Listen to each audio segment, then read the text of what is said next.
ખેડૂત ભાઈઓની હોળી સુધરી જશે। પીએમ પાક વીમા યોજનામાં 2 નવા લાભ આપવાની તૈયારી। દેશની સંસદીય સમિતિએ ખેડૂતોના કલ્યાણ માટે સરકારને એક મહત્વપૂર્ણ સૂચન આપ્યું છે। આ સમિતિએ પ્રધાનમંત્રી ફસલ બીમા યોજનામાં રખડતા પ્રાણીઓથી થતા નુકસાનને પણ સમાવેશ કરવાનું સૂચન કર્યું છે।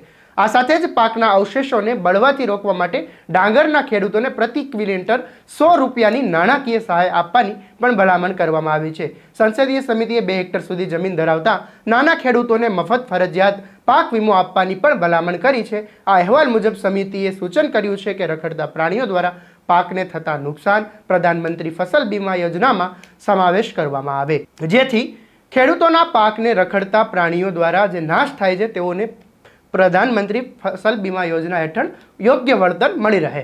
સમિતિએ જણાવ્યું હતું કે જો કે સરકાર દેશના તમામ નાગરિકો માટે પ્રધાનમંત્રી જન આરોગ્ય યોજના પીએમજેની 2 હેક્ટર સુધીના જમીન ધરાવતા ખેડૂતોને મફત ફરજિયાત પાક વીમો આપે તો નાના ખેડૂતોની નાણાકીય સ્થિરતા નોંધપાત્ર અસર કરી શકે છે। આવા જ અવનવા અપડેટ માટે નવજીવન ન્યૂઝની ચેનલને સબસ્ક્રાઇબ કરો અને આ વિડીયોને લાઇક અને શેર કરવાનું ભૂલશો નહીં।